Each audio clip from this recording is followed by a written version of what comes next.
Right now, Kanye West is back in the headlines for more of his controversial stunts. Over the years, he has become known for saying the most controversial things that he can come up with, getting backlash from it, and right when people think he's getting cancelled, he always ends up getting forgiven by the world. This is exactly what Kanye is doing once again. Not only is he back stirring up outrage, but he's now standing up for Diddy, calling Diddy an innocent man and his idol. While most people think Kanye is doing this because he's losing his mind, I think it's the opposite. Kanye is just manipulating the media, doing all of this for attention. As he has a new album coming out, Kanye isn't rebelling or exposing anything. He is marketing and promoting, going viral to fool the audience into giving him attention. Hey guys, I hope all is well. Welcome back to The Truth Is, where I drop new videos every other day exposing the truth. In today's episode, we will be talking about Kanye West. Let's get right into it.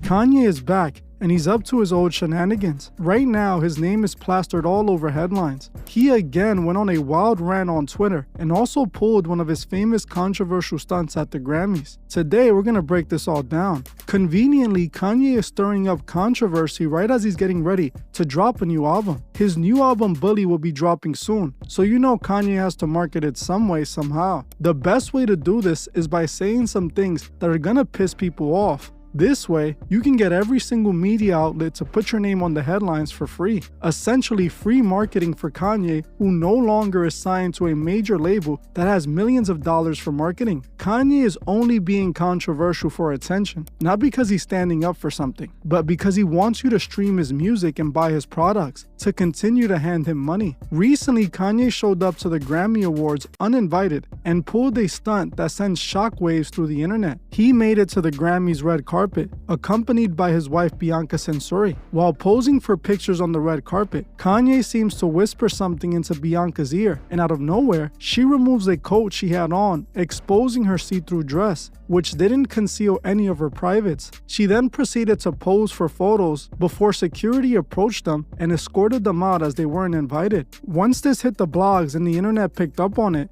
people couldn't stop talking about it. Some people felt that it was not only inappropriate but disrespectful, while others called out Kanye as they believe he's the one making her dress and act like that. Kanye once again managed to upset the internet and find his way on headlines. Headlines that he's going to use as marketing for his new project. If you haven't noticed, every time Kanye has a new project coming out, he says something controversial to get the attention. Then he drops the album and he disappears for a while and does it all over again when he's ready to drop a new album. Now I want to also expose why Kanye has his wife dressing like this all the time. One of the most influential people in the music industry is no other than Aleister Crowley. For my longtime viewers, you already know exactly who Crowley was. But for those that are new here, Aleister Crowley was a British occultist who was known for practicing ceremonial magic and esoteric teachings. He was heavy into witchcraft and the occult. In the world of the occult, Crowley was seen as a leader. He not only created his own occult religion called the Lima, but he was also made the leader of several occult organizations like the OTO and the Order of the Golden Dawn,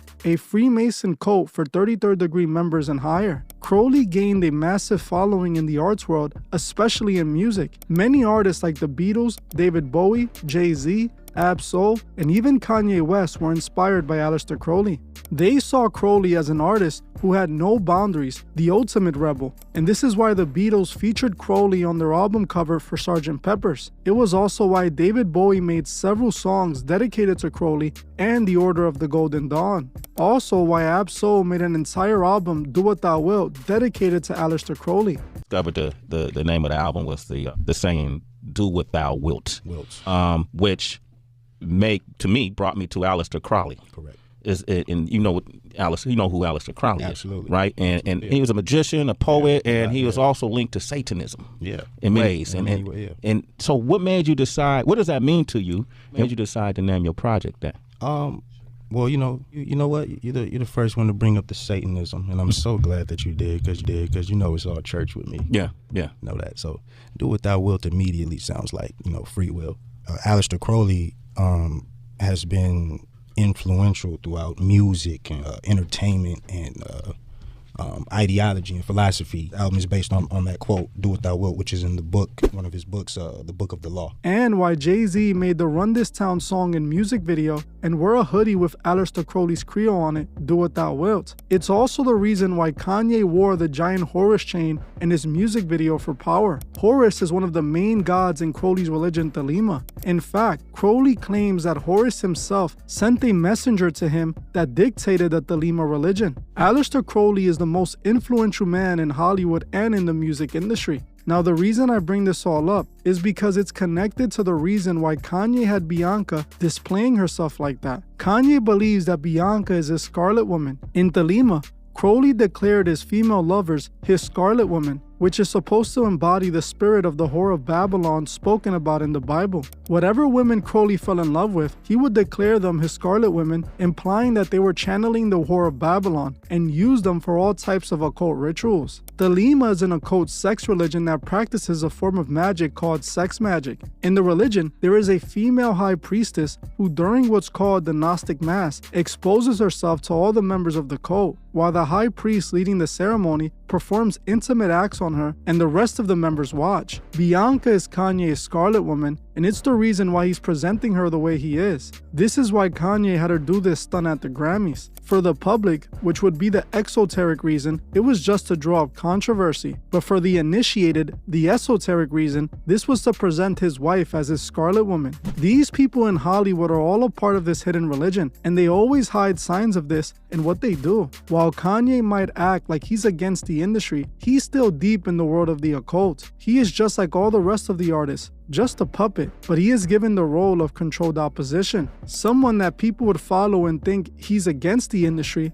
while the whole time he is still pushing his occult teachings. We have to remember these celebrities are given the task of influencing the masses to adopt the ways of Thelema. Thelema teaches everything the music industry pushes through its music. Kanye is normalizing Thelema just like most other celebrities. For those that think Kanye is against the industry, and that's the reason they kicked him out the Grammys, you're wrong. They let Kanye walk the red carpet and pose for pictures. They wanted him to do exactly what he did. If they didn't, he wouldn't have made it to the red carpet, and they would have not allowed them in. They also kicked him out to further push the idea that Kanye is a rebel. This way, those who are against the industry and won't allow it to control them will think Kanye is on their side, so Kanye can still have influence over them. While Kanye did this for the occult purposes, he also did it for marketing. The general public only sees Kanye showing his wife inappropriately and getting kicked out for it. Kanye is manipulating his fans and using them for his benefit. Now, the other reason Kanye is all over headlines is because of what he said about Diddy. Kanye decided to speak out for his good friend P. Diddy. Even though a few years back, Kanye was cursing him out and calling him a puppet, now Kanye is screaming "Free Diddy." He tweeted "Free Puff," also tweeting "Puff, we love you, and who's ever after Puff, we gotta find out exactly who they are." Also calling Diddy his idol in this tweet. They trying to prove a point, and y'all know that. Y'all effing know that, and sitting laughing at the effing internet on Instagram. This man gave his life to us. This my idol, this my hero. He then went on to ask Donald Trump to free Diddy,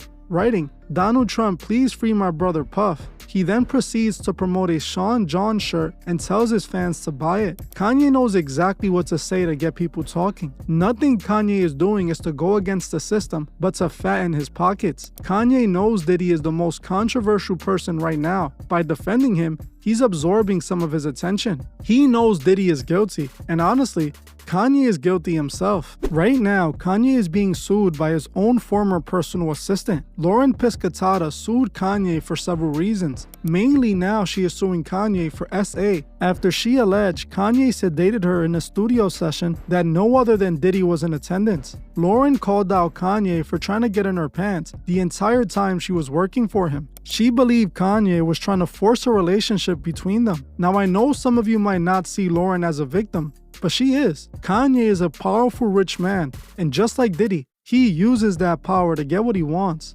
Lauren actually has people backing her story as well. A former artist by the name of Nikki Heaton came out months before Lauren sued Kanye for SA, claiming that she was there when Kanye and Diddy sedated and R-worded Lauren. She stated that she was invited into a studio session by Kanye and was accompanied by her manager, which was Kanye's personal assistant. Nicki claimed that when she arrived, she found Kanye and Diddy off their rockers with already pre-made drinks waiting for them. Nicki explained how they eventually tried to SA her, but she managed to escape, while Lauren unfortunately stood there and Kanye and Diddy had their way with her.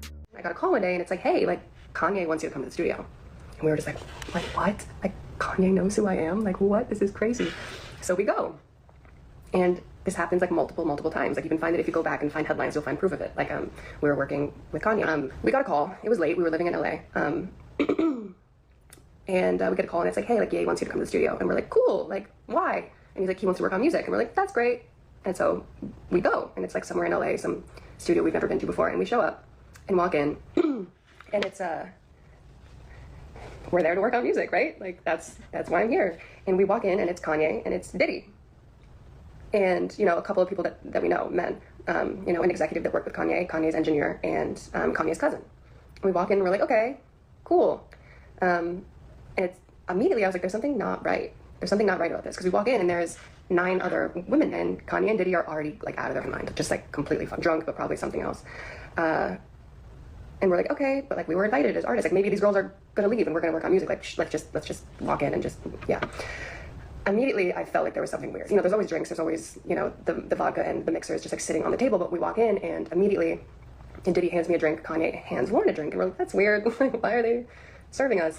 And immediately I was like, there's something wrong. Like I couldn't explain it. I didn't know what to do. But I just like felt that there was something not right. And it was weird because I noticed as I was standing there just kind of just like wondering what's going on, Diddy kept looking at me. And Kanye kept looking at Lauren and like they were exchanging glances. And I'm like, they're like watching me strangely. And I'm like, okay, let me pretend to drink. And like, I'm not actually doing it. And like that seemed to like make them happy, like me like pretending to like join in. And immediately I'm like, there's something in this drink.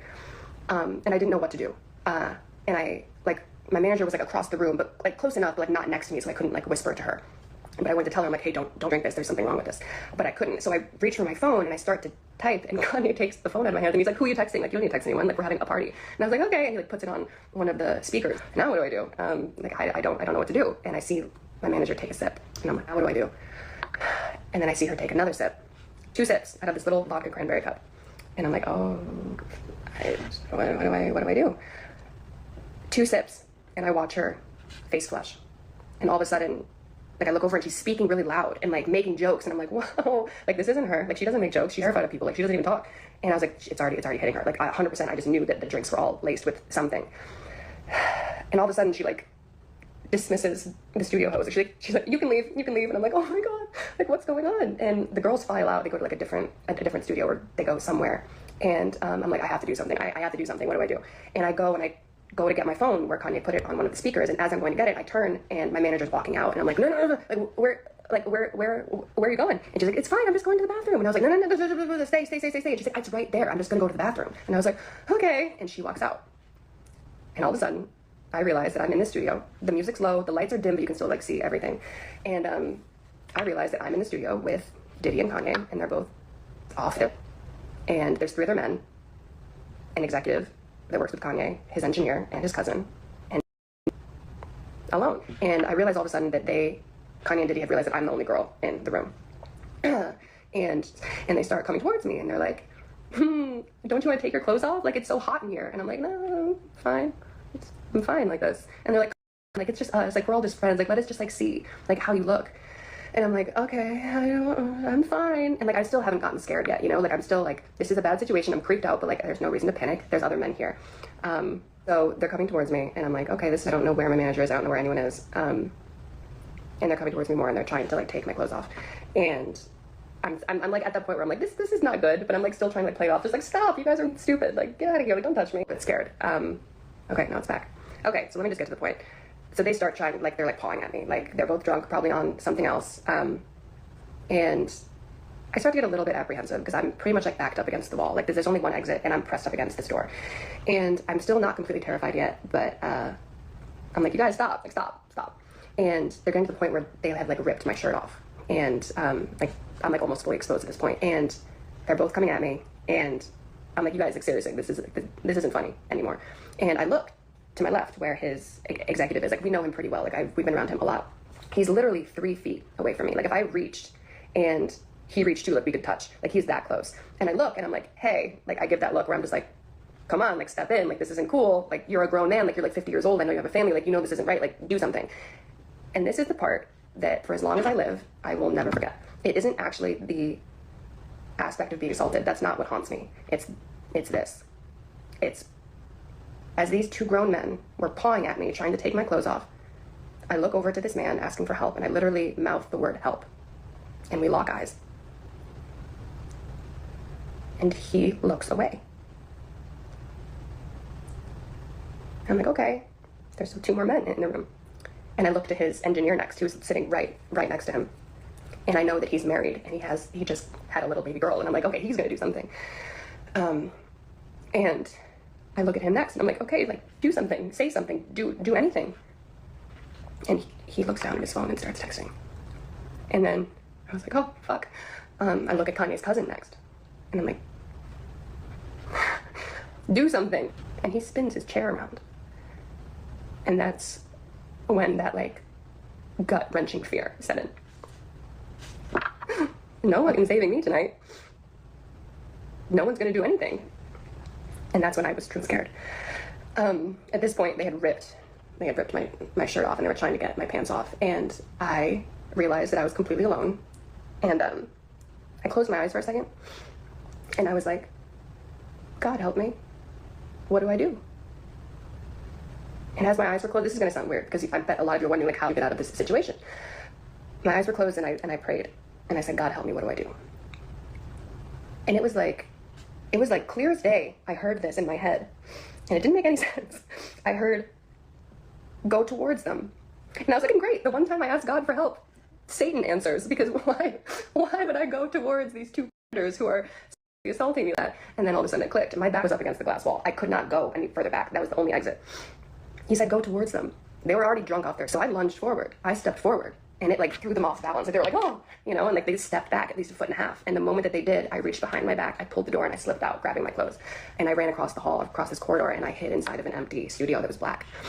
And I sat there for like 25 minutes, just like crying, texting my manager, and she's like... This story she told alone explains why Kanye is now defending Diddy, as he himself is being sued for SAing someone just like Diddy is known for. With Diddy at that, Kanye is just as guilty, and he is showing us who he really is. He is doing all of this for attention, but also has alternative motives. While he so desperately wants you to think he's so rebellious, he's still on those puppet strings. He's still pushing the same destructive agenda through his music, still guiding millions of fans away from God. That's what this is all about. These celebrities are only puppets being moved by the real movers and shakers, those who have a plan for a world that doesn't include God in it. If you listen to the music the industry promotes, it's promoting morals and a lifestyle that directly opposes everything the Bible teaches. Then people are wondering why our world is so disturbing and fallen, why evil has become normal and good is seen as weakness. Their goal is to convince you that you are your own God and that you don't need God.